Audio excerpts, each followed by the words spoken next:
Foolish Ash Ketchum, welcome to my gym. You are no match for my electric Pokémon. We'll see about that. Voltasaur, I choose you. Voltasaur! Squirtle, I choose you. Squirtle. Foolish. Voltasaur, use electric shock. Voltasaur! Squirtle. As I said, young Ash Ketchum, you're no match for me. Do you yield? Never. Glockachu, I choose you. Glocka what? Yeah, what do you want me to do, boss? Glockachu, use 9mm burst fire. Oh! What the hell? Jesus Christ! What the hell is that thing? Professor Oak, is that even legal? That's no regional form. That's an American evolution. But what about my Voltasaur is dead? Glockachu, use hand grenade. Whoa! Jesus Christ! I'm getting out of here! Glockachu, high-speed chase attack. What the hell? He's following me! Yeah, I got you, you bastard! Glockachu, use spike strips. You got it, boss! What the hell is that?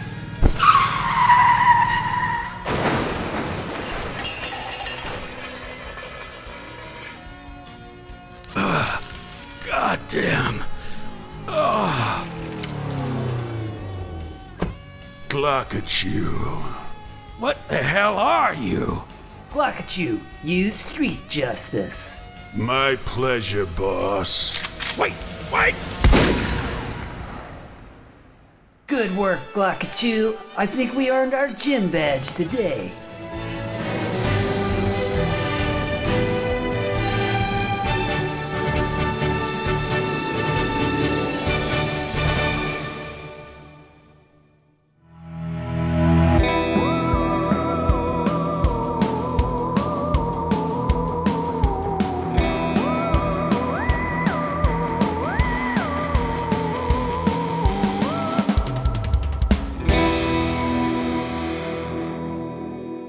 Citizens of the Milky Way, my name is Dylan Hackworth. And I'm Gage Hurley. And you have arrived in the pixelated nether realm known as the Creep Street Podcast. That's right, folks. Oh, yes. I was thinking I actually had another episode ready to go for this week, and it was set during medieval England, and I was thinking, we've kind of been in that area, whether it was Scotland or just the kind of the Isles there, whether it was Ireland or Scotland or the UK, and I thought, you know what? I'm going to save that for the following week because I wanted to kind of shake it up. This is going to be something unlike we usually do, and I'll explain why at the end. In fact, I'm not even going to list my sources until the end, so nothing gets spoiled for you. Yeah, we've been doing a lot of period pieces. Let's get back to something a little more modern today. Yeah, absolutely. And this is something, especially if you're Gage and I's age, and if you are invested in video games, this might be something you knew well of. It's interesting. I was thinking about it the other day. Video games, there's already so many games that are kind of lost to time. Either the original whatevers were lost, or think about like live service games. Once the servers go down, that game is essentially gone. I guess the publisher, whomever, the developer might still have access to it, but these things are sort of lost to time. There's a bunch of films, for example, especially from the silent era that are lost to time. And because of that, scary things kind of get built up. Legends form. Legends can form around things, especially when you can't go back to the source to find out for sure. But in the case of today's episode, you can go back to the source, but you might not want to after hearing this tale. Now, everyone around the world has heard of Pokémon. Whether you're a gamer or not, it is a global sensation that has been going around since the 90s, whether it's the games, the cards, the animes, everything. I mean, there is so much, and it's something that all ages, I'm amazed at, like, it's one of those things that kids, whether they're our age when Pokemon first came out or kids nowadays, like Pokemon just has it's got legs. It just doesn't go out of style. I agree. I like it. It's heartwarming for us 90s kids to see Pokemon still going strong. I mean, I see even TikToks nowadays where people, they do TikToks of just opening cards and just seeing what they got. I like to see that Pokemon is still going strong. Yeah, very few things have those kinds of legs. You know, I was thinking the other day about characters like Batman, how Batman is, you know, literally, I think it was 1938 or 39 when the first Batman comic was published. And it's like, and the character's arguably is as big now as he ever was because certain things just capture the imagination of all ages. And they transcend a certain period. They aren't like, oh, that was so 80s or that was so, you know, they're very like, they just are able to adapt with time. And Pokemon has been one of those things. Now, that is going to bring us to the title of today's episode. Video game urban legends, Lavender Town Syndrome.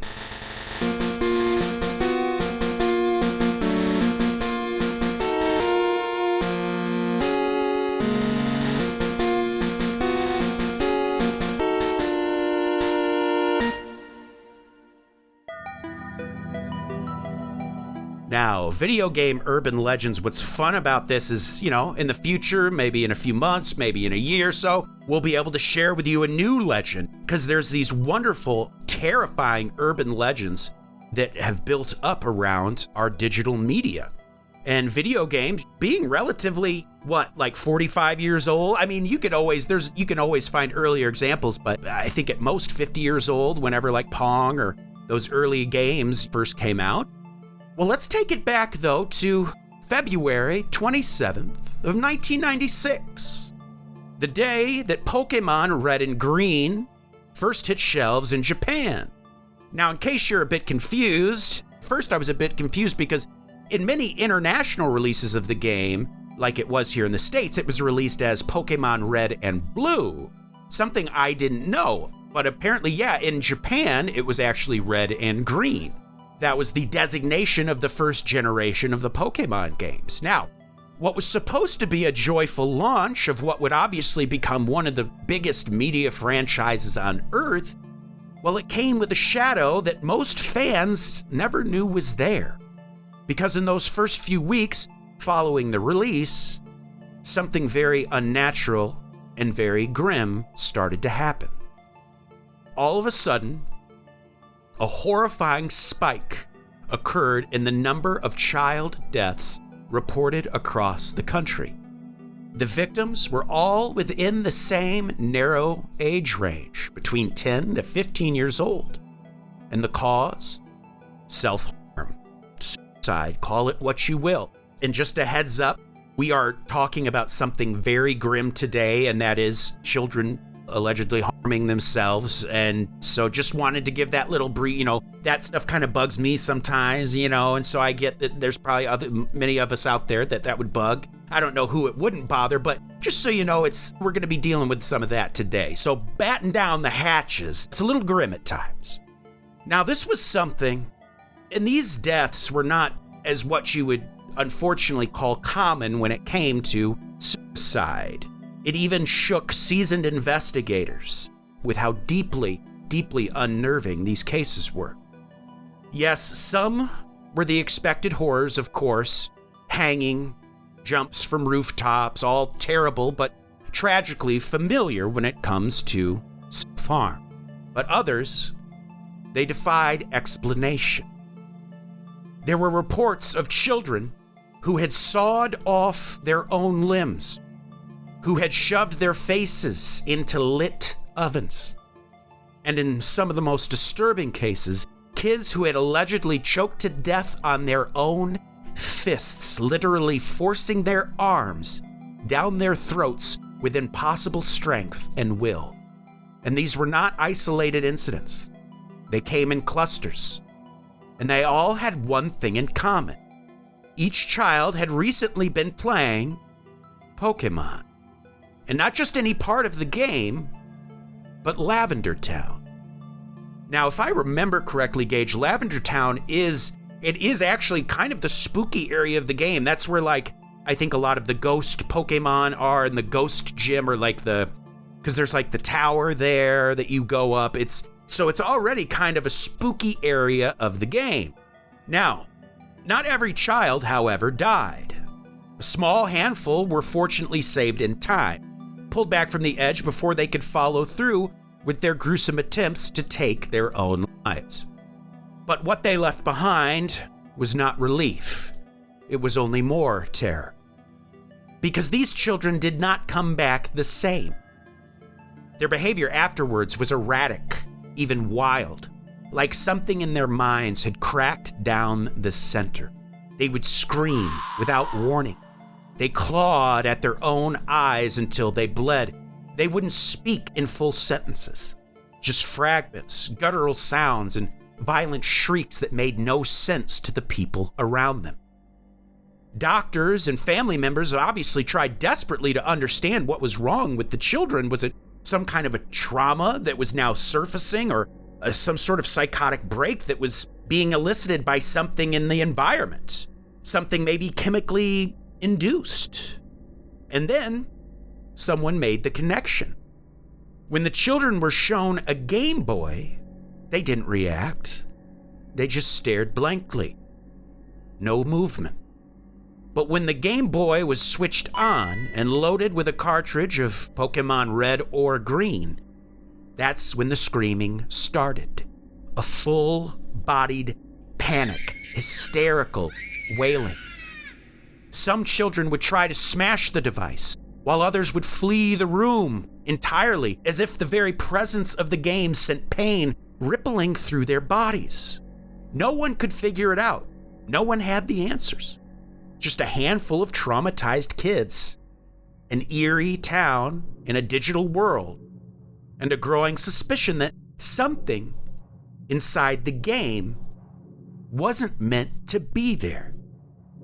This chilling pattern of strange and sudden waves of death and madness, it was impossible to ignore.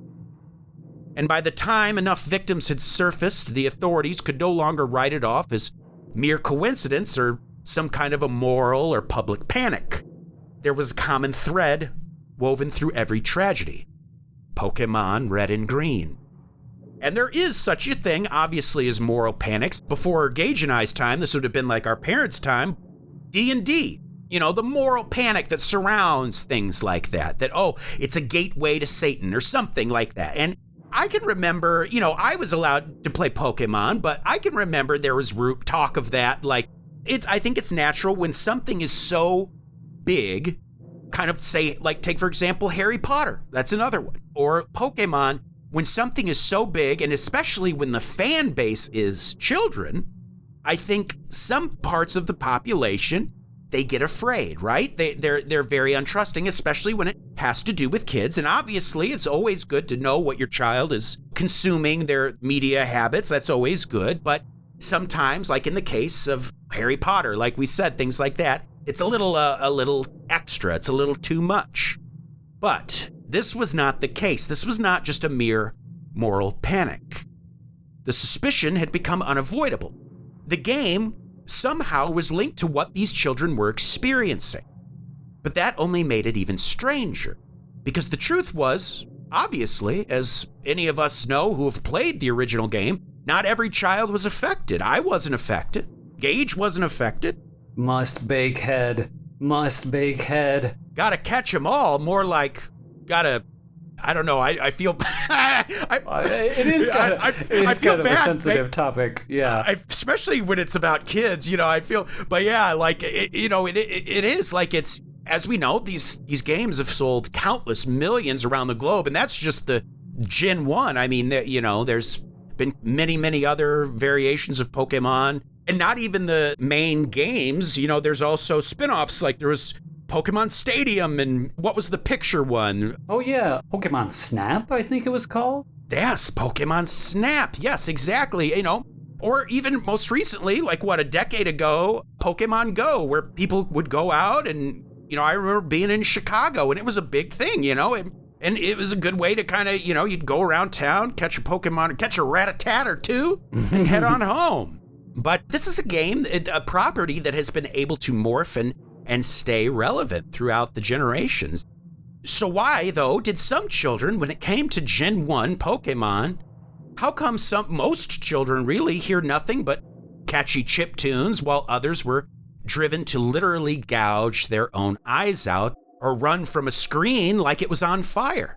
What was going on? Was it a specific frequency or a visual glitch? Was it something buried in the code that was waiting for the, quote, right kind of mind or brain for it to notice? Well, the police had no answers, and with no other leads, no suspects, no weapons, no motives, they had no choice but to treat the games as a primary link. And that's when the focus turned to one specific point in the game. One town and one track in particular, Lavender Town.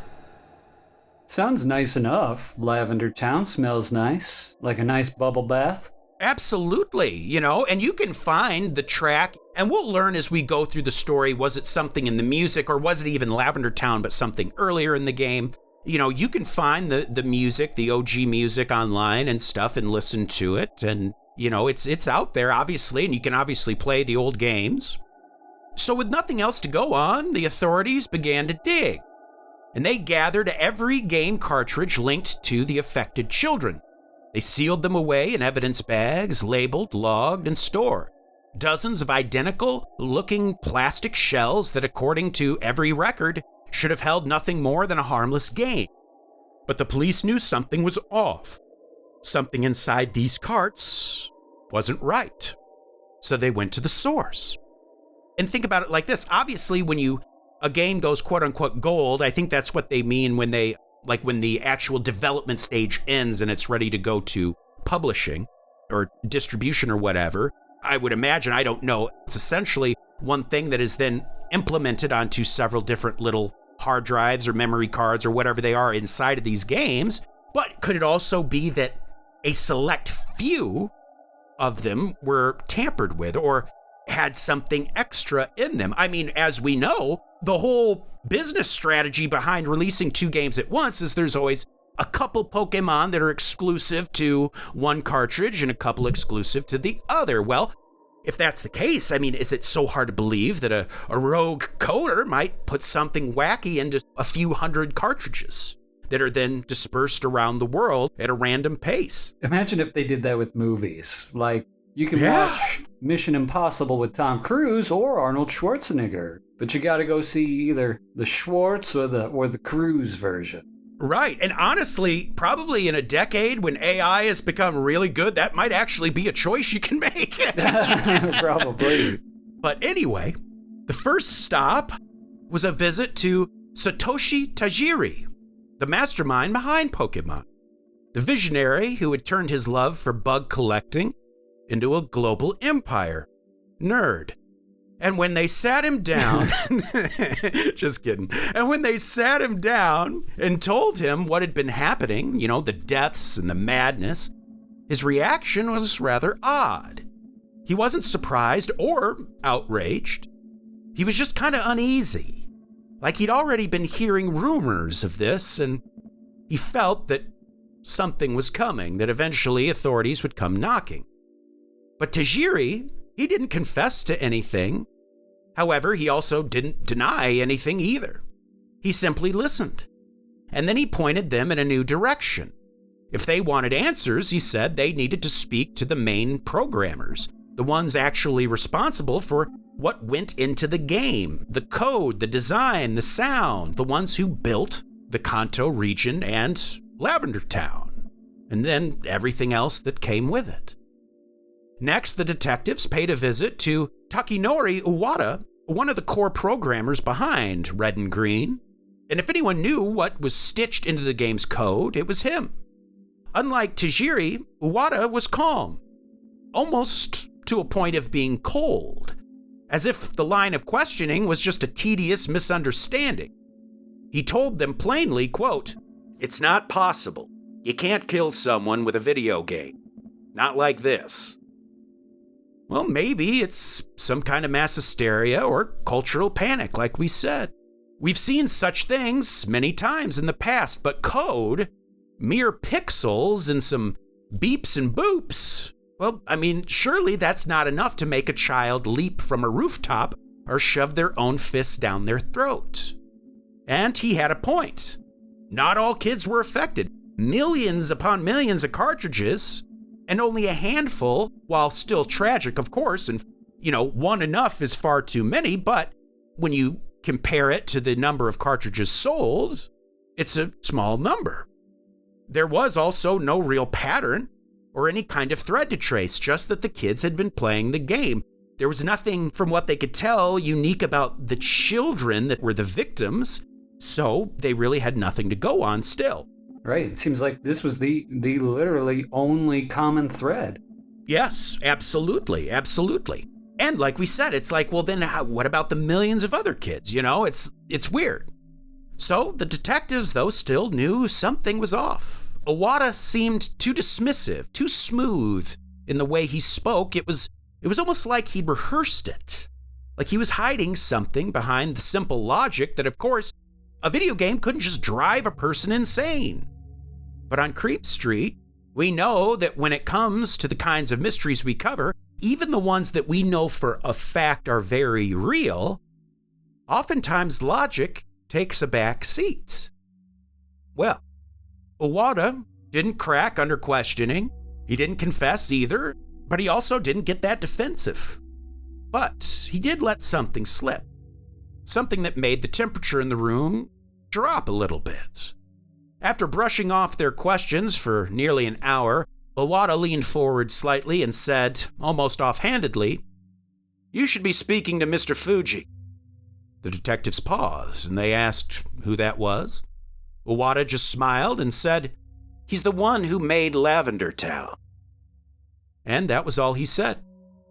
Iwata remained cool as a cucumber through the questioning, but before the detectives left, he did offer them one last breadcrumb. He mentioned a rumor that he had heard, a wild thing that had been murmured and passed around among the development team, and a story that no one officially acknowledged, but one that, of course, would linger in the break rooms and late-night debug and QA sessions. He said it was the music, specifically the theme from Lavender Town. According to the rumors, the high, eerie tones in the track had made some children feel ill. The headaches, nausea, even insomnia, or in some cases even strange visions. But of course, it was all just rumor, as he insisted. Nothing concrete to stand on that could be made definitive, and as Iwata put it, quote, "No real proof, just something people like to say to scare each other." But still, the detectives had no better lead. And just a heads up, I always say, obviously, if I mispronounce any names, it's not out of disrespect. I just might not know how to pronounce it, so forgive me if I mispronounce anyone's name. But continuing, they followed the thread next to a Junichi Masuda, the composer behind Pokemon's now iconic soundtrack. Masuda was courteous and polite, and yes, he had heard the rumors too. He didn't put much stock in them, of course. He was confident in his work and even proud of it. But he understood the concern, so to demonstrate that the claims were baseless, he brought up the original Lavender Town track on a monitor, queued it up, and hit play so the detectives could hear the tune firsthand. The theme drifted into the room, high-pitched tones, dissonant waves, that strange melancholy chime that so many players remembered. It filled the space as it gently reverberated in the corners. But alas, nothing happened. No one got nauseous, no one screamed, no one even felt that uneasy. The detectives just sat there still, monitoring themselves for any sign of bodily or mental distress. So did Musada.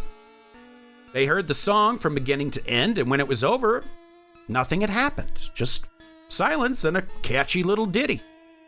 Musada shrugged and said, "See? It's just music." The detectives nodded, but they weren't ready to believe him. Not yet. Not entirely. Granted, the victims were all children, but surely there had to be many adults playing the game as well. Was this something that only affected the adolescent? There was something about that track, though, even when played raw, stripped of effects, that almost seemed to cling in the air, like static before a storm. But with no evidence and no verifiable effects, and no confession, of course they'd hit another wall. Masuda seemed very polite and open about his music. If there was something about one of his tunes that was causing distress to players, he would sure want to know.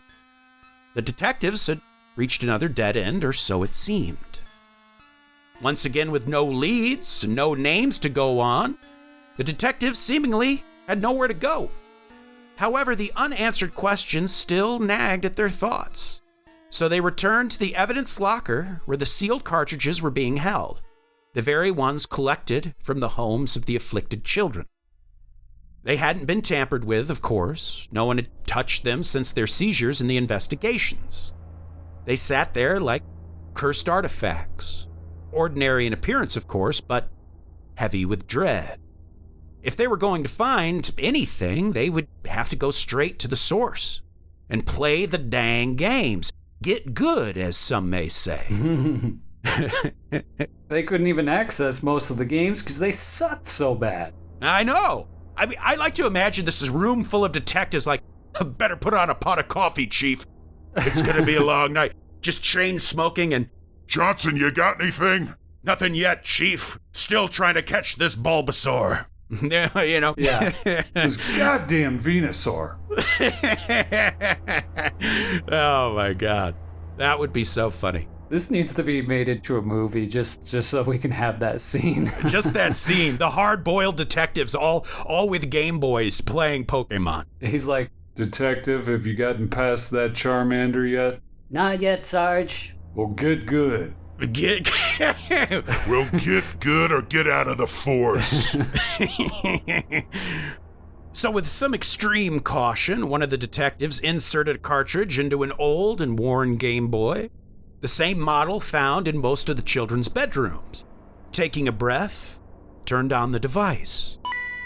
As always, the familiar Nintendo logo flickered into view. The classic Game Freak logo flashed for a split second, and then the title screen. Pokémon Red version in this case. There was the music, happy, innocent, and familiar. And then two options appeared, just like always. New game or continue. As they breathed a sigh of relief, they weren't sure what they had expected. A corrupted screen or distorted sprites staring back at them from the small square screen? Who's to say, though, that these detectives were even gamers at all, or even had a lot of knowledge about video games? It's not like today where even the most ardent non-gamer knows very well what Pokemon is or Mario. Most people know how to play Mario Kart or can learn it pretty quickly, even if you're not a gamer, but this was 30 years ago. And handheld gaming in particular was fairly new, so it's reasonable to believe that some of these detectives, it was like picking up a piece of alien technology in a way. let's just put it plain, they were noobs. They were noobs, and they were about to get pwned. Pwned by an unseen force. But alas, there it was, seemingly normal. And yet the air in the room felt tight. Like the second hand on the wall clock had slowed down. The detective hovered his thumb over the continue option, the save file that had belonged to the child who once owned the very cartridge. What secrets had they maybe left behind? Or what memories were still buried in those bytes and sprites? He clicked continue, just like Ash himself heading off to explore the Kanto region and collect Pokemon. When the detective selected continue, the game loaded into the last save, right where the child had left off. And baby, that's when things got strange. One after another, they opened the save files on the seized cartridges. They checked the data. The trainer names were typical, Red or other short nicknames that kids might put in without thinking. But the real shock came from the in-game stats. Time played was less than an hour, sometimes just minutes. And the number of Pokemon that had been collected was one. And it was always only one. To get to Lavender Town, you gotta put some time in, and you're surely gonna collect Pokemon along the way. These kids, these victims, did not have the typical full party of Pokemon that you would probably have by the time you got there. Not even a starter with some caught companions, just one lone Pokemon, usually the very first one that you receive, which I believe in the first gen you had the choice between Charmander, Squirtle, and Bulbasaur. I remember I had Pokemon Blue, I went with Squirtle. I went water. No badges were acquired. No real progress in the game was made.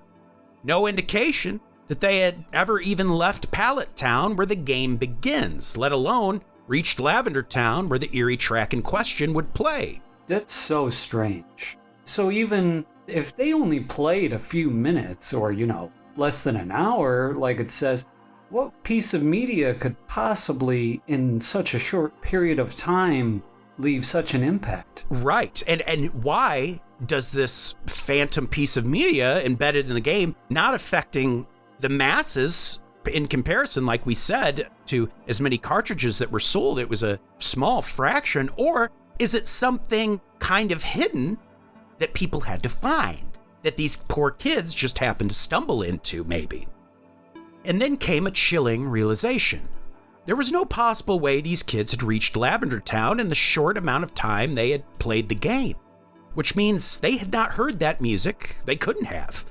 This seemed to imply to the detectives that the theme in question, the eerie tones of Lavender Town's background track, wasn't the source of the horror. How could it be if the kids never even got that far, not even close? Which meant the trigger had to come earlier, much earlier. Something at the very, very beginning of the game, buried in the first few minutes even of play, had to lie a catalyst for what had been going on. Was it even the audio at all? Was it something visual? Or was it something deeper and intuitive? Something designed to affect only a certain number of players who might be in a certain state of mind. The theory made the possibilities even more terrifying. The horror was not in Lavender Town. It was before then. It was inside the code from the moment the game began. And who knows when and whom it might affect. Sounds like Iwata threw them a bit of a red herring, possibly. He was trying to lead them Iwata the trail. Yeah, you're right. Absolutely. Well, and it makes you wonder, why would a rumor go around that it was specifically that doing it? Because that was actually, until I started doing the research for this episode, I always thought it had to do with the music. But it makes sense why that would be people's first inclination, since it is the scarier part of the game. True. It makes sense why it would be, I guess, their initial, theory. Absolutely. So if it wasn't the Lavender Town music, and it wasn't some subliminal flicker of the light in the title screen, then the only place left to look was in the most mundane, the opening minutes of the game, the part players barely even think about when playing Pokemon. Naming your character, visiting your mama, and then stepping out of Pallet Town. Whatever the culprit was, it had to be lurking in those opening minutes. The detectives went back to Iwata, cornering him again, and this time with a little more urgency. They demanded a full list of every programmer who had touched the game. No admissions, not even a random temp, could be left off this list. That's when a new name surfaced, and one that had not appeared in any official documentation, not in the credits of the game or the pre-release press for the game. His name was Shiro Miura, a name the public had never seen, because interestingly, Shiro had specifically asked to not be credited. According to Takinori, Shiro had only worked on a small part of the game, something early and minor. He didn't elaborate, he just called it, quote, startup scripting. But there was something else, something a tad more disturbing. Shiro was dead. Shortly after Pokemon Red and Green was released, the man had taken his own life, quietly and with no public memorial, no industry obituary or acknowledgement. He was just gone, as if swept under a rug. a young, obscure programmer whose life was cut short tragically and who worked on a very short contract with the developer. And of course, his strange request to be erased from the game's legacy. Now, question was no longer what was affecting the children, but it had become what had Shiro Miura put into the game before he disappeared. Right. I mean, immediately he has to become a big suspect because not only has this guy taken his own life, he didn't want credit. Yeah. It's almost as though he left behind some terrible legacy that he didn't want to be known. In theory, it sounds like he wanted to cause something terrible. Right. Or at the very least, inadvertently did something and then realized what had happened and obviously maybe out of guilt took his own life. But like, yeah, I mean, just the point alone, like what artists doesn't want their credit?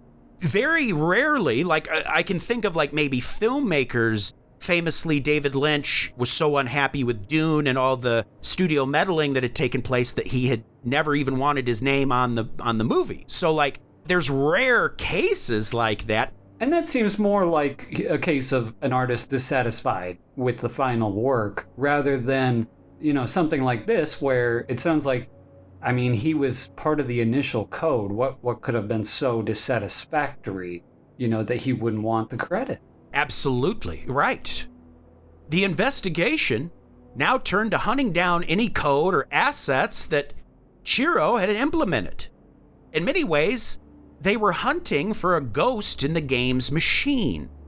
When detectives entered his former apartment, what they found didn't just confirm their suspicions, it deepened the mystery. The space was chaotic, with papers littering the floor, most of them torn, burned, or scribbled out in thick black marker. It looked less like someone had been writing and more like someone had been trying to erase their own thoughts, desperate to undo something that had already been done. But among the chaos, a few phrases still clung to the margin, written hastily, erratically, and almost childlike. Phrases like, "Do not enter," "Watch out," and most chillingly of all, "Come follow me." All of them written in bold caps, like warnings or instructions or maybe even invitations. The detectives couldn't make sense of it yet, but they knew this wasn't random. These words, these 3 eerie words, "Come follow me," they sounded like something you'd hear in a game. A prompt maybe from an NPC on a side quest, or a lure or a command buried within the code meant only for the right kind of player to hear. Well, digging deeper into Chiro's history, they uncovered something else that added one more piece to the puzzle. He had not been a major figure at Game Freak. In fact, he wasn't even hired initially. He had no major credits, no legacy of game design or engineering. The only reason he'd been brought in at all was because of a personal friendship with one of the map designers, Koji Nishino. It was Koji who had pushed to get him in, just like a small minor job, but somewhere along the line, Chiro was given access to the early game script. And for the detectives, that might be the ticket. That's where something may have gotten in. By this point, the detectives now had a new target, Koji Nishino. He wasn't hard to locate, and he hadn't gone far. In fact, he hadn't really gone anywhere, because since the launch of Pokémon Red and Green, Koji had become a bit of a recluse. Not in the gradual, grief-stricken way that, people retreat from the world, but immediately, and without warning. The very day the game hit store shelves, Koji Nishino had locked himself inside his apartment, pulled the blinds, and didn't come out again. He only emerged occasionally, and only in the middle of the night, usually wearing a hoodie, not speaking to others, only going out to get essentials from the convenience store, like a man who's like looking over his shoulder like he doesn't want to get caught. His family said that he claimed to be mourning Shiro Mura, his quote, dear friend. But no one believed it because Shiro didn't die until days after the game's release, and Koji had locked himself away before Shiro's suicide. Before the rumors, and before anyone knew that there was something fishy with the game, which left one disturbing possibility. Perhaps Koji Nishino hadn't locked himself away because of Shiro's death, but because of what he knew was coming. And when the authorities finally got Koji to agree to an interview, it wasn't in a police station or an office. It was in his own crumbling apartment. The smell hit them first when they entered. Unwashed air, mold, and even something metallic. Koji looked like he'd been dragged out from another world. His eyes were sunken and ringed with dark circles. His nails were long to the point of curling and discoloration. His hair clung to his forehead in greasy strands, and his breath stank of sleeplessness and fear. But he talked. Not easily or even that clear. He stammered and muttered and often paused mid-sentence just to stare at something invisible in the corner of the room, like he was listening to someone talk to him that the detectives couldn't see.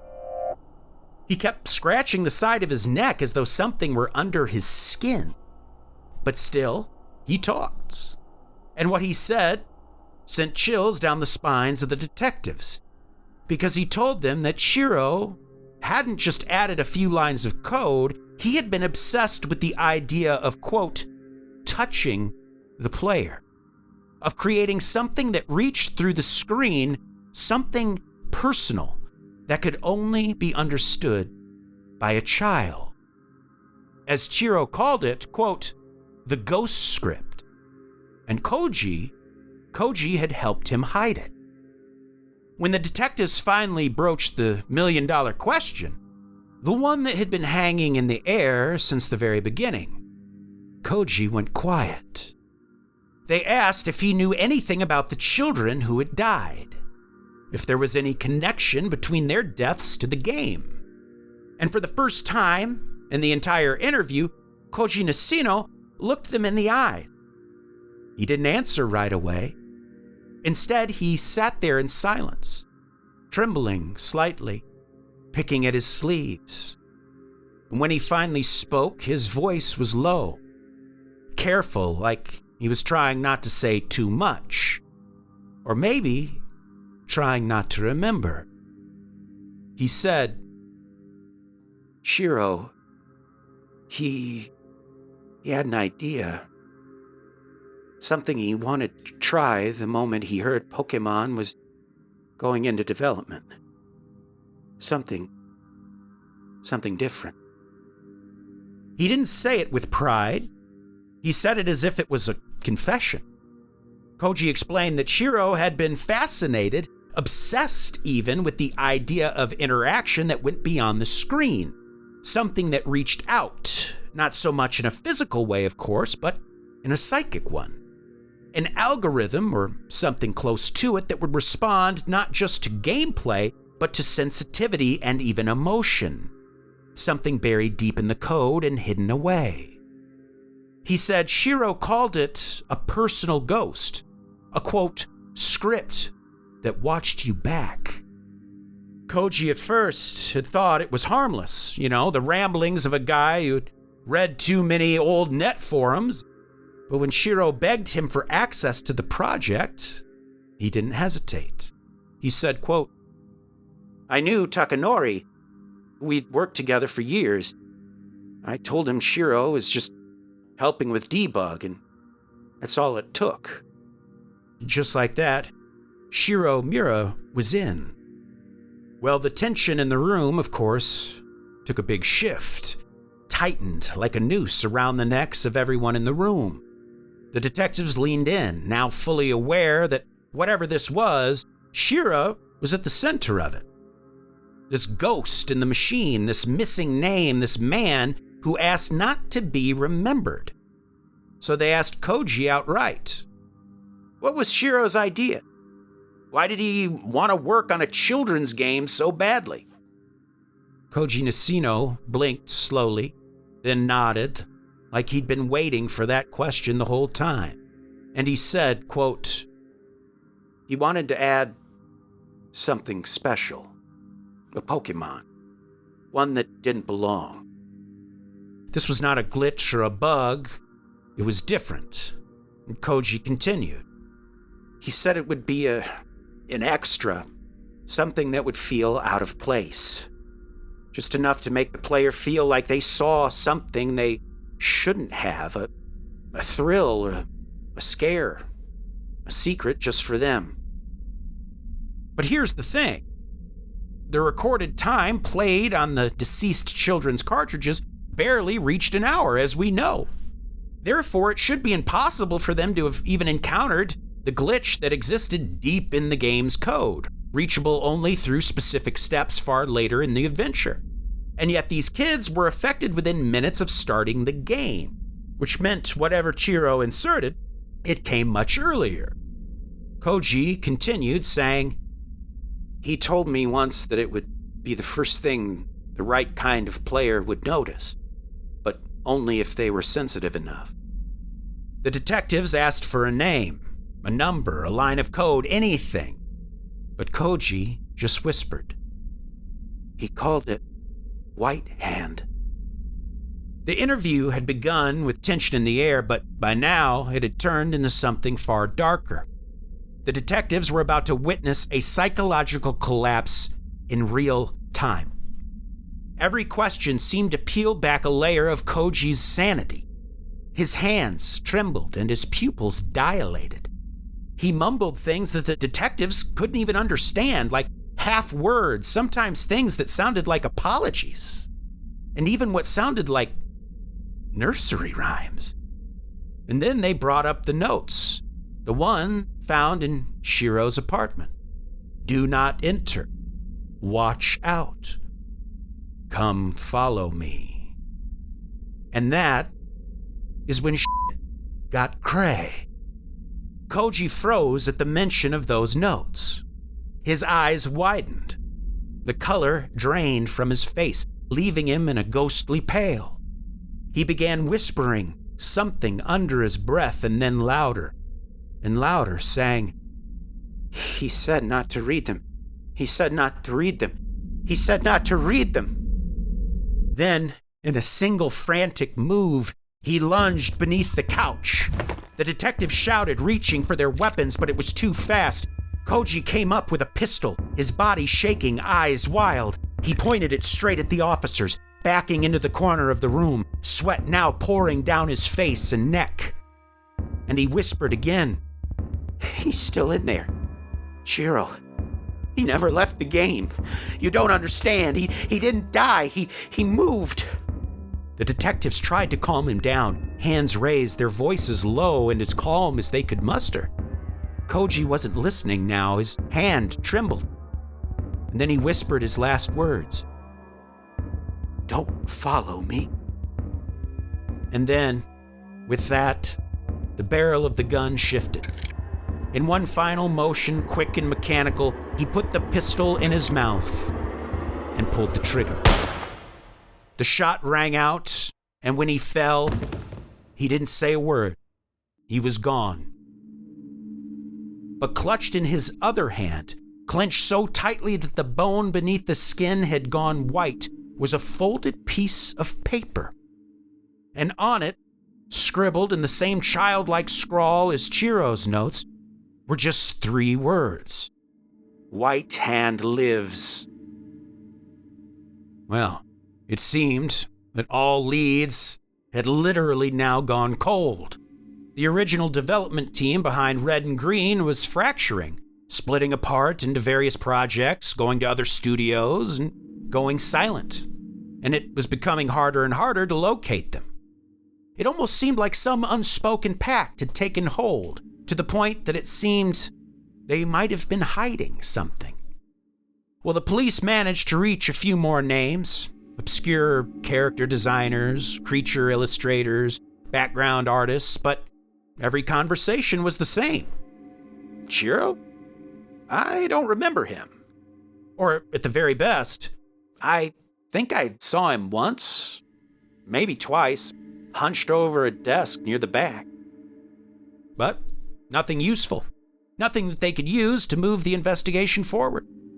The only thing they could confirm through all of it was this. Shiro had worked on the game, and he had worked on it early. Not much for them to go on. Well, time passed. By now, it had been a couple of months since the first wave of deaths. And during that time, fortunately, the death rate had dropped dramatically. Whatever had been happening seemed hopefully to have stopped. There were no new reports, no new incidents, no screaming fits or unexplained behavior. It was as if the game had lost whatever diabolic mojo it once had. And that's even stranger because it's like, well, if it was code related, what kind of code goes away? That also is quite weird. Unless he had somehow coded it to be temporary. Right. Or had coded it in a way that part of the code was to be deleted after a certain duration. Right. Maybe after it was experienced, it erased itself. Or like I said earlier, maybe somehow he was able to get it implemented on a select, like say, however many it was, like 100 cartridges out of the millions that were made. Somehow. I don't know how Chiro would do that, but yeah, it seemed to stop. You would think it would have kept going, but fortunately, it seemed to have stopped.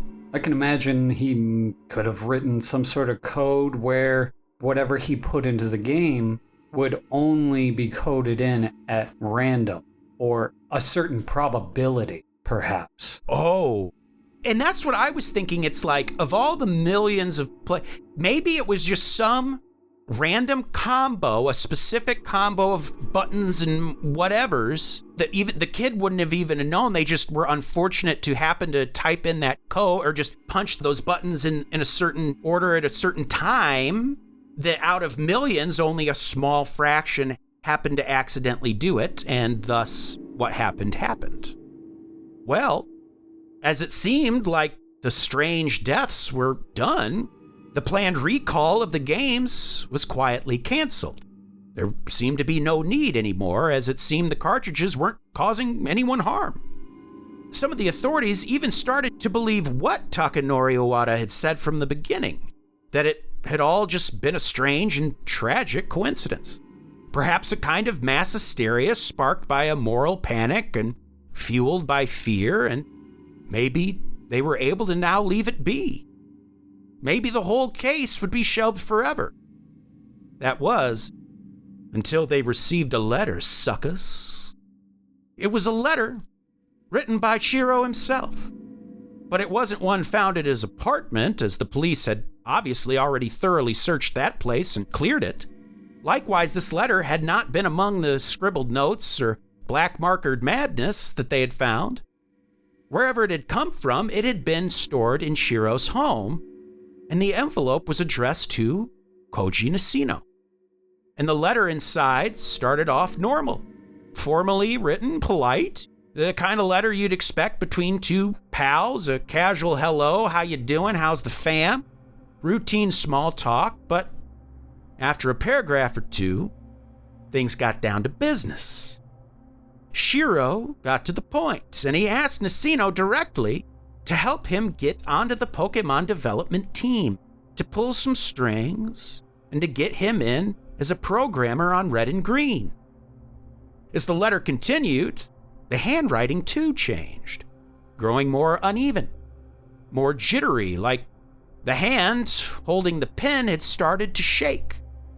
Chiro began rambling about a glorious idea, something revolutionary, he called it. A way to program something into the game that had never been seen before, not just in Pokemon, but in any game. He claimed it would change everything, not just for the industry, but for everyone. He wrote that it would be simple and elegant, and that he didn't even need to insert any foreign code. He could use what was already in the game's architecture, just rearranged, reframed, redirected. Simple enough. Well, the detectives reading the letter agreed if this was true, it would be the perfect way to hide something in the game.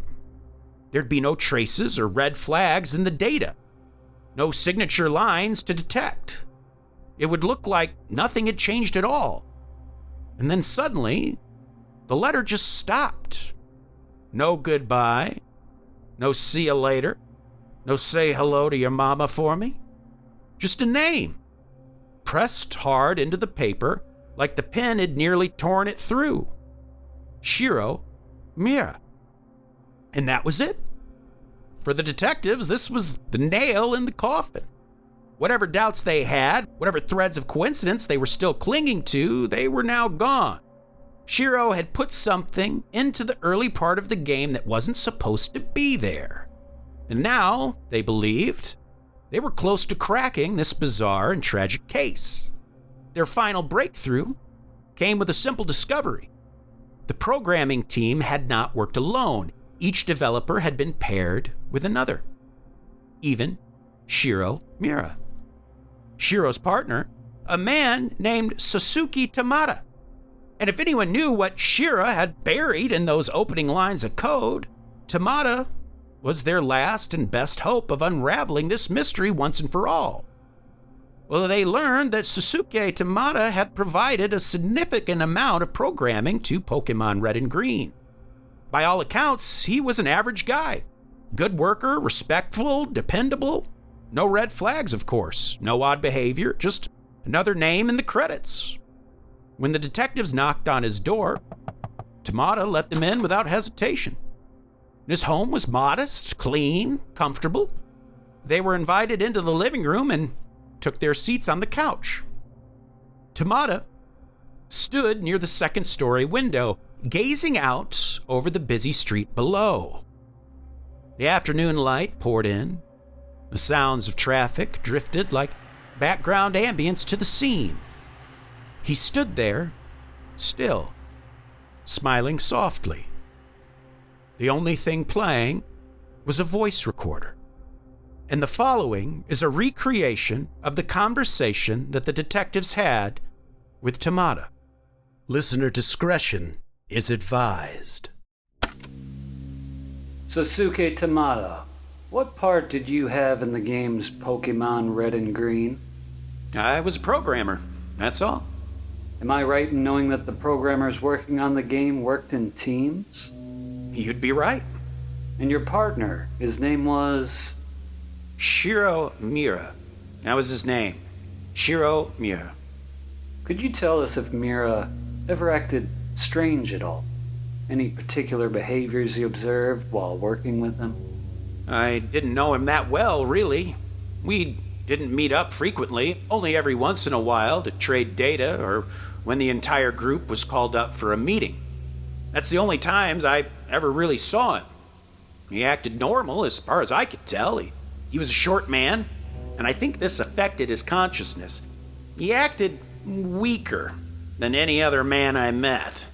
He was willing to do a lot of work to gain recognition. This I do know. I think... Yes? You think what? I think he was a very weak man. I think he wanted to prove himself regardless of this point. I think he wanted to make himself known for something special, something that would make people forget about the way he looked and pay attention to the powerful mind that lay in his skull. Unfortunately for him, however, he didn't have much of a mind to back up that reasoning. Why do you say that? Well, it's the simple truth. He was nothing special, even if he wanted to believe so. You can't become greatness even if you believe in it. It's impossible. Somehow I think Shiro knew this about himself. Somewhere deep in there, he knew it. Can you tell us what Shiro's part of the game was? What did he work on exactly? Nothing. I mean, nothing important. He worked on some obscure parts of the beginning of the game. It was Oak's part, to be exact. He worked on some of Oak's parts. That's when he's seen first, you see. What else? We know you know about the children and the deaths. We know it was Chiro who did it. He programmed something in the game. Well, what are you implying? We're implying that since you were his partner, if you're hiding something from us, then you could be just as much responsible for those children's deaths as Chiro himself. You can't prove anything. Tell us what Chiro did to the game. What I told him to. You want to know, huh? You want to know what this is all about? Chiro was an idiot. He'd do anything for a bit of attention, anything at all. He couldn't program worth a shit either. The one thing he could do, however, was be manipulated. You could tell him what to do and he'd do it. He wouldn't even question it. Just to hear that thank you when you received the finished product, that was his reason. That's all he wanted. I could control him flawlessly. He's a lot like Takanori. Of course, none of you knew this, but I was the one who brought up the idea of the game. The idea of the entire operation. I just told the fellow what to do, and he followed me without doubt. He knows nothing, just like Chiro. Don't move or we'll shoot. Let me tell you about a mechanic in the game. Consider it a hint, all right? If you walk around in the grassy areas enough, a Pokémon will appear, and you'll have the chance to go into battle with it. It's a necessary part of the game overall, you see? Step away from the window. We won't warn you again. At the start of the game, you have to walk into the grassy area before Oak appears, and you receive your first Pokémon. You understand me? Under normal circumstances, it was programmed that even though you were in the grassy area, no Pokémon would spawn. I made it different. I manipulated that Chiro told him what to put in the game. I gave him all the instructions on how to do it, and he did it flawlessly. It's rare, but it can happen. Stepping into that grass, one can spawn. Sasuke, we don't want to shoot. Shoot me? Shoot me? You're as dumb as Chiro was. Once he found out the truth, he had to end it. It was his fault, after all. He shot himself because of it. If you're so damn determined to finish that case of yours, if you want to know, play the damn game yourself. Roll the wheel. And who knows, maybe you'll learn the secret for yourself.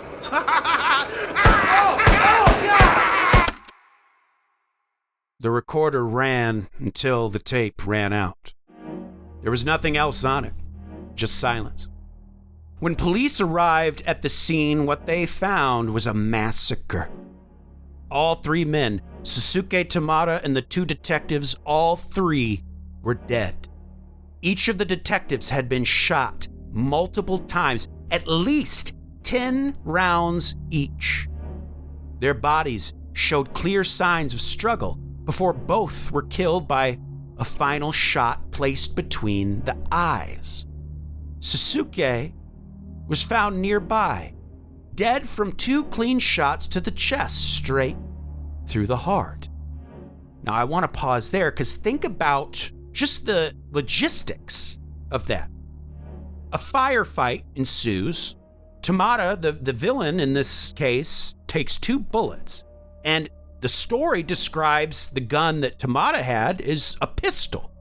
Yet somehow he was able to put 10 slugs into each cop and then put a fatal extra shot between the eyes of both.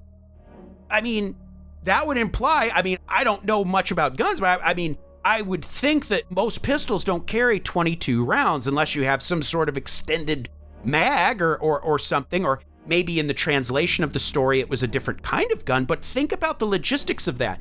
He got 2 shots and yet was able to riddle these detectives with a pistol.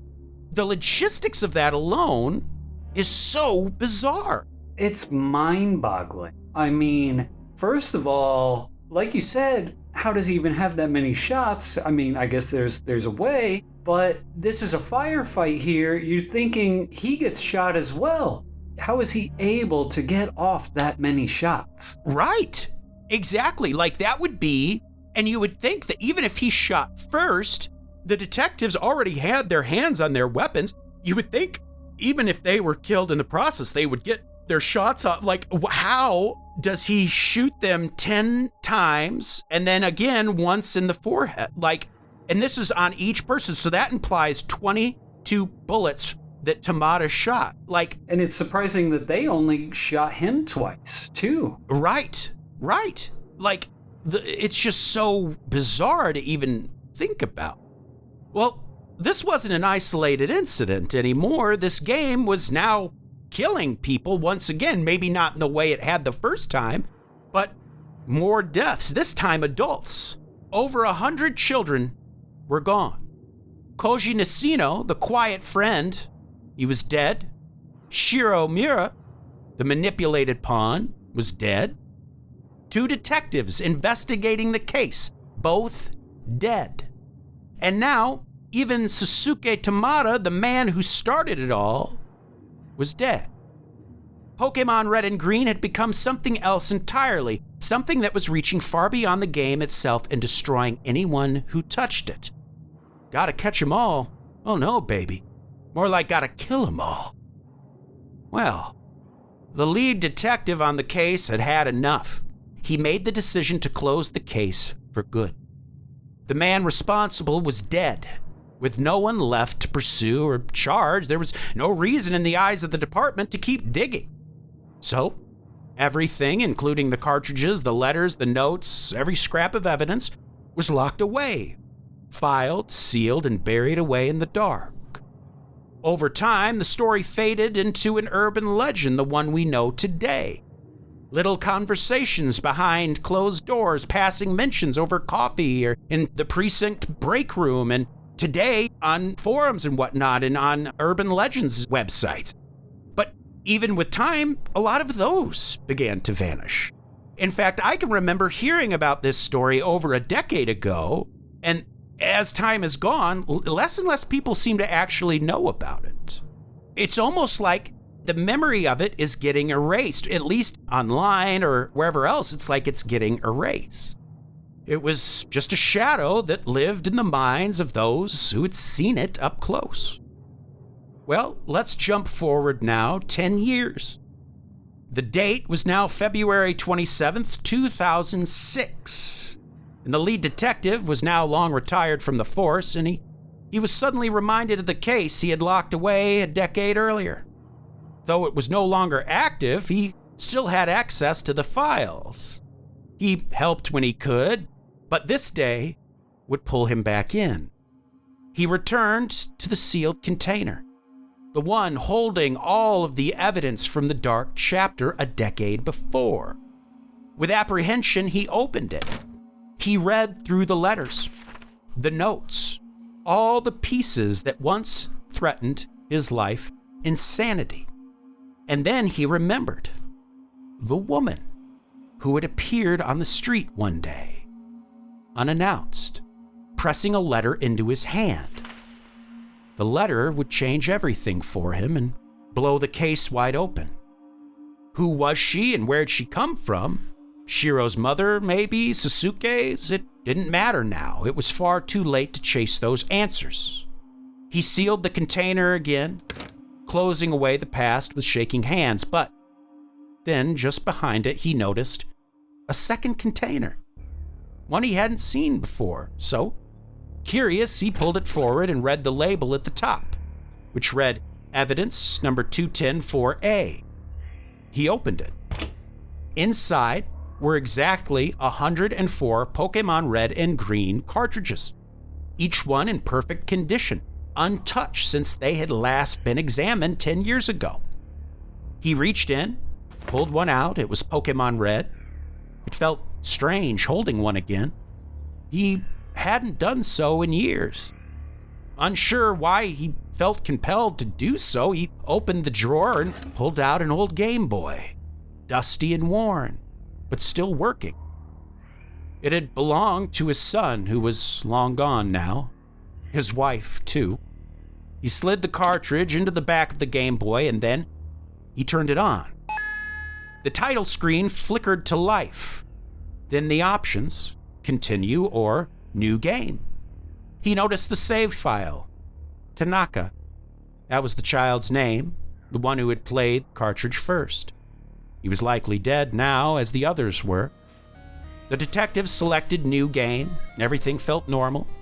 He used his in-game avatar to walk around, talk to the in-game mother, stepped outside into the familiar pixelated streets of Pallet Town, and then he started walking towards the tall grass. In his head, he could still hear Sasuke Tamada's voice, like it had never left. Even though he'd never met the man himself, never seen his face, but could still hear that voice from that recorded interview that ended tragically with the deaths of 2 detectives and Tamada himself. The voice sang, "Come follow me." He was getting closer, just a few more steps. Roll the wheel, and who knows, maybe you'll learn the secret for yourself. He took the step and entered the grass. The screen didn't react, not at first. Nothing happened, it just sat there. So did he, like time had frozen just for the two of them. Then, the screen went black. A moment later, it lit up again. That iconic green background, and on it, black text began to appear. The lead detective's weary eyes widened. He couldn't stop himself.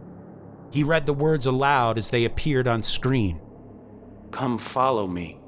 Come follow me. Come follow me. I miss you, Dad.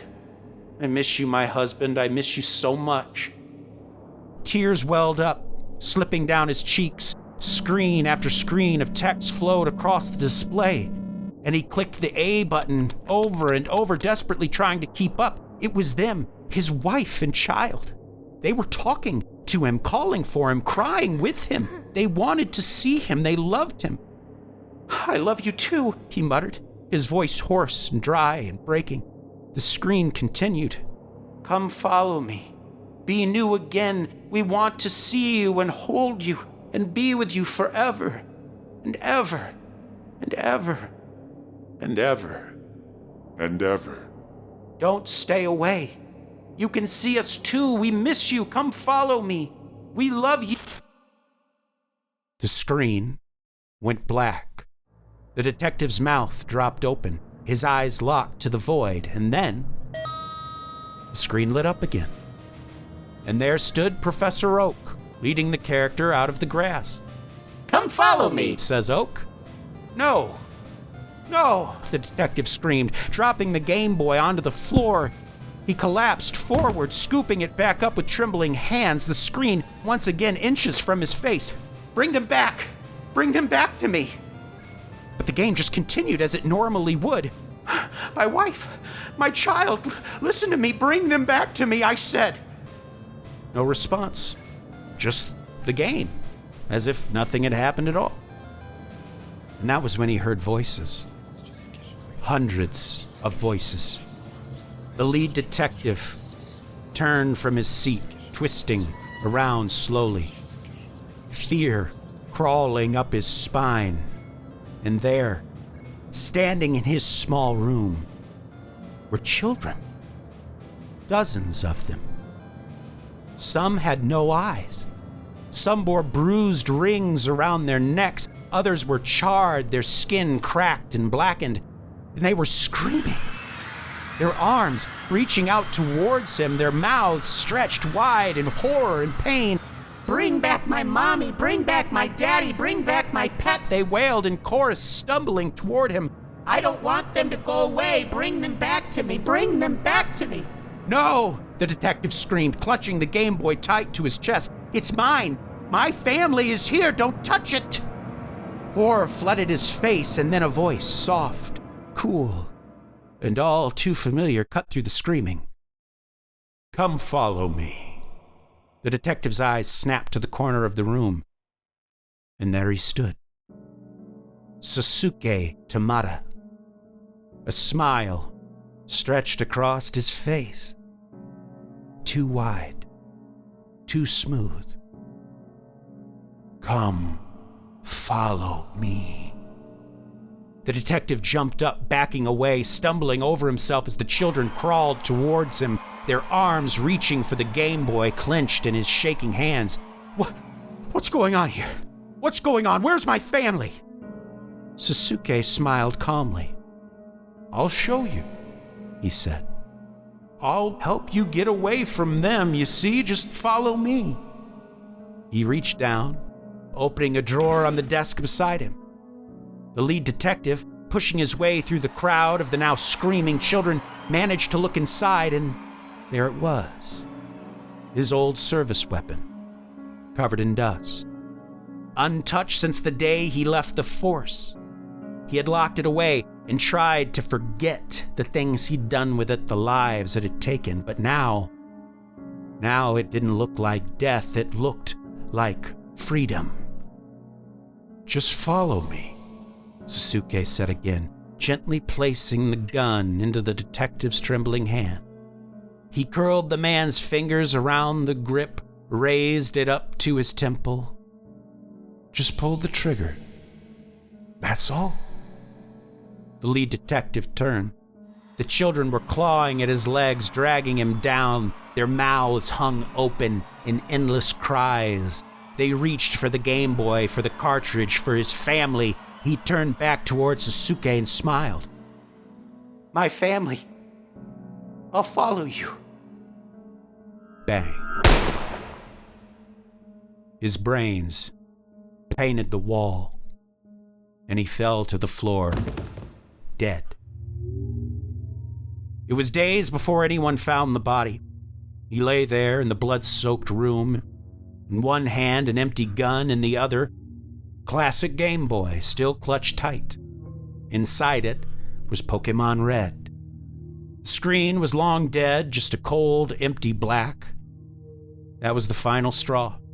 The remaining authorities made the decision. The last living detective involved in the case personally gathered all 104 cartridges and burned them.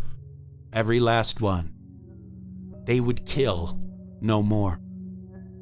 But this is not the end, because the code is said to have survived. Some claimed it was passed on, copied into other language versions of the game. So if you have an old Pokémon game lying around, slide in that cartridge into the back of that Game Boy. Turn it on. Who knows? Maybe you'll learn the secret for yourself.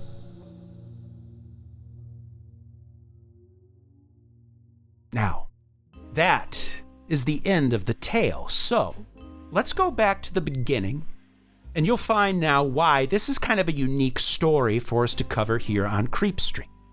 For all the theories surrounding Lavender Town, there exists an even greater number of videos, articles, and discussions that attempt to refute them.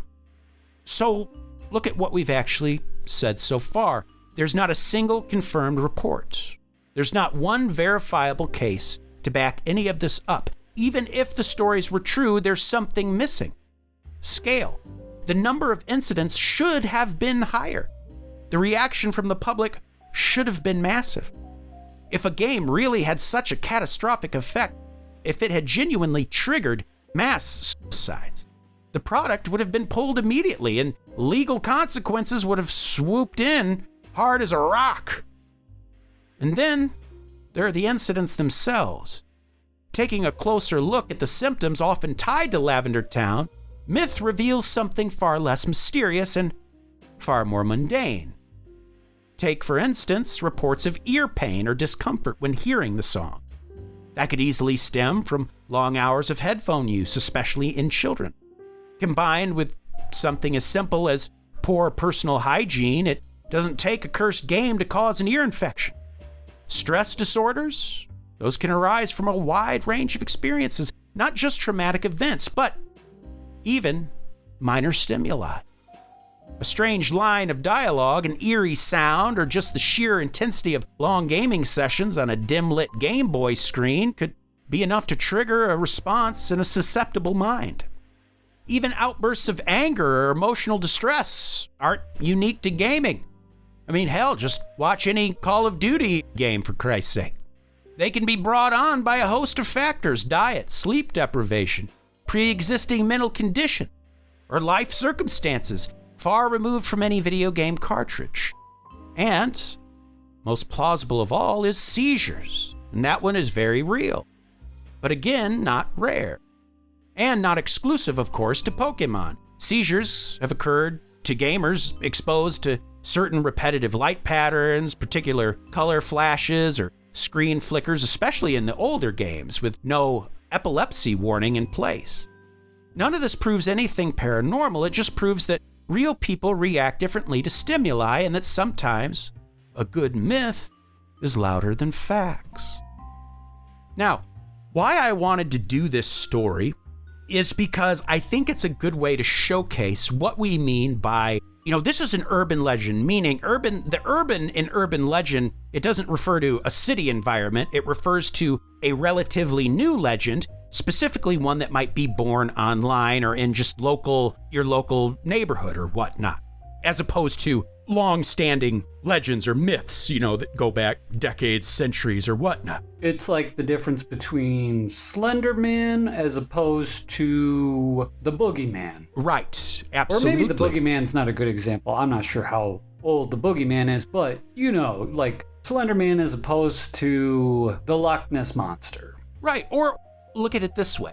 The longer, let's say this legend continues to go for another 100 years, there might be actual, real, bizarre, maybe even paranormal instances that occur that are not related to it, but get pulled into the legend. And when that happens, well, then the legend actually partially does become real in a way, because that is now part of the legend, because it's a real thing that happened. Like I said, it might even be, a real paranormal event, but because it might happen it might coincide. Right, because it might coincide, something very real and very terrifying might get brought into the legend. It's like the chicken and the egg. Almost. Exactly. And that's, think about just last week, King Arthur and aliens, the idea of, obviously we've seen, the government has released video, we know there's things in the sky we can't explain. Now, whether they're from another planet or it's, secret technology, even if it's alien technology that we've captured and reversed engineered, who knows what it is, but we know those things are real. People have claimed to be abducted, by these extraterrestrial forces. Well, think about last week's episode and the idea of the Fae folk, how 1,000 years ago, people feared fairies and trolls, gnomes, changelings. That was a very real fear for them, something that might abduct their child right out of the crib.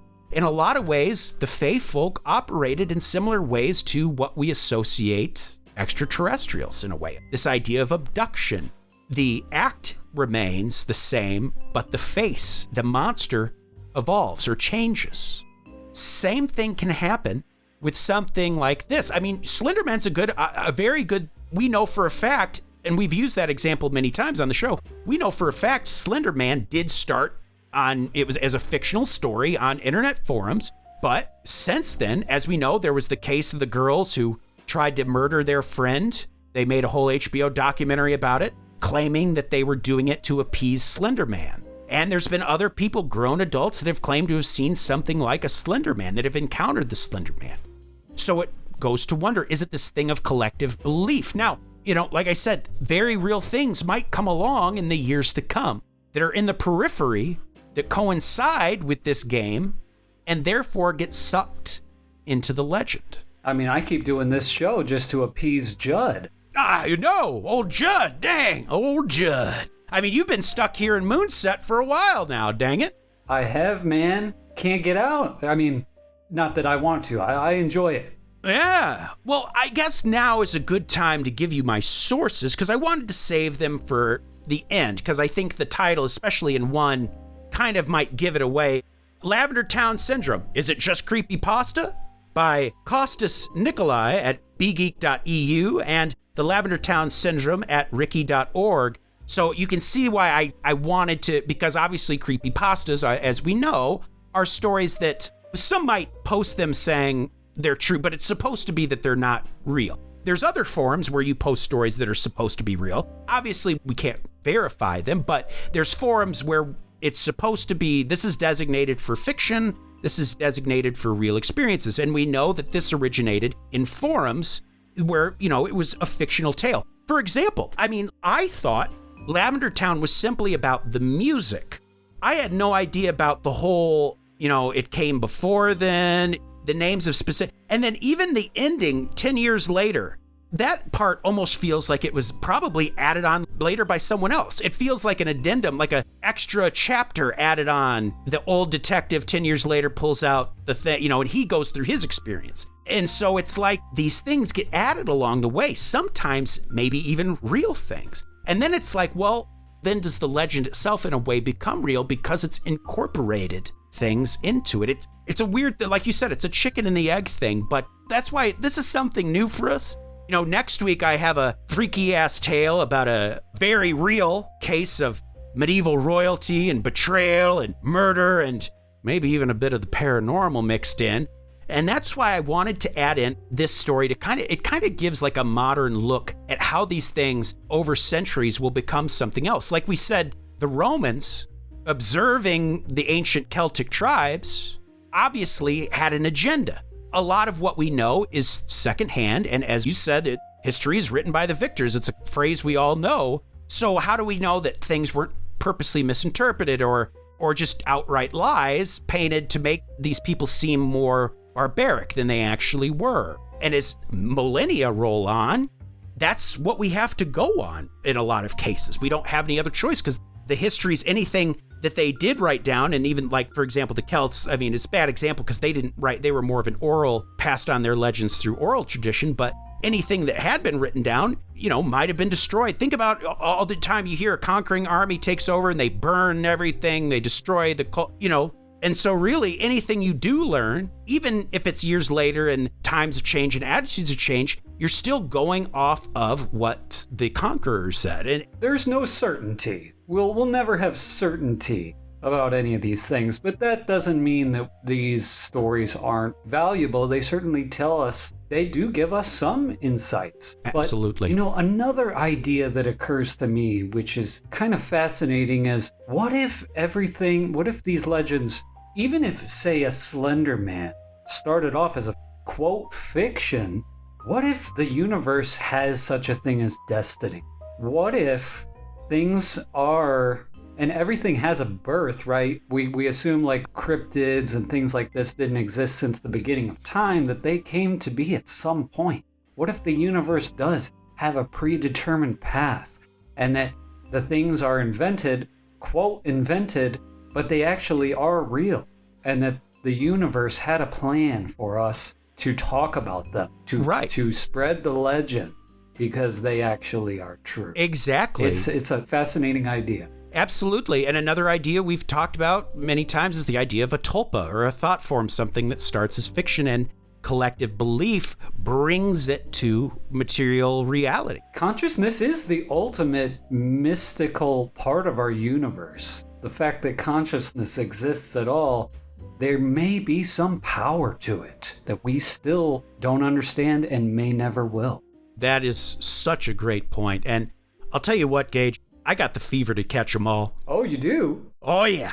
Catch all of our top-tier Patreon subscribers. Of course, the Dream James Watkins, the Finnish Face via Lungfist, the Madman Marcus Hall, the Tenacious Teresa Hackworth, the Heartbreak Kid Chris Hackworth, the Oh-So-Suave Sean Richardson, the Notorious Nicholas Barker, the Terrifying Taylor Lashmet, the Count of Cool Cameron Corliss, the Archduke of Attitude Adam Archer, the Sinister Sam Kiker, the Nightmare of New Zealand Noeline Vivilli, the Loathsome Johnny Love, the Carnivorous Kevin Bogey, the Killer Stud Carl Staub, the Firestarter Heather Carter, the Conqueror Christopher Damian Damaris, the Awfully Awesome Annie Annie, the murderous Maggie Leach, the serve sexy Sam Hackworth, the evil Elizabeth Riley, Lauren Hellfire Hernandez Lopez, the maniacal Laura Maynard, the vicious Karen Van Vieren, the arch nemesis Aaron Bird, the sadistic Sergio Castillo, the rapscallion Ryan Crum, the beast Benjamin Huang, the devilish Chris Doucette, the psycho Sam, the electric Emily Zhang, the ghoulish Gert Hankum, the renegade Corey Ramos, the crazed Carlos, the antagonist Andrew Park, the monstrous Michaela Schur, the witchy wonder J.P. Weimer, the freaky Ben Forsyth, the barbaric Andrew Barry, the mysterious Marcella, the hellacious Cale Hoffman, and Pugblorb, the poltergeist. That's right. If you want to know what's going on inside our Pokeballs, you just head on over to patreon.com/creepstreetpodcast for all sorts of goodies.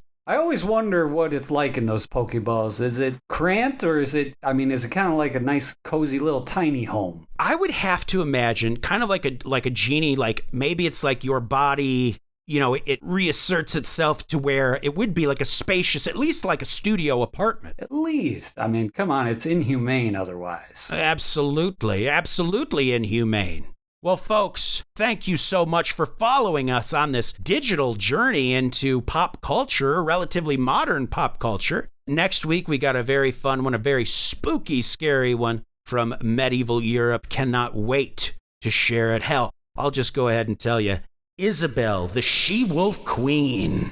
Ooh. Come back next week to find out what that's all about, baby. Yeah. And send us your listener stories, too. We would love to hear some of those. Yes. Reach out to us, DM us on any of our socials, or email us at creepstreetpodcast@gmail.com. Citizens of the Milky Way, my name is Dylan Hackworth. And I'm Gage Hurley. Good night and goodbye.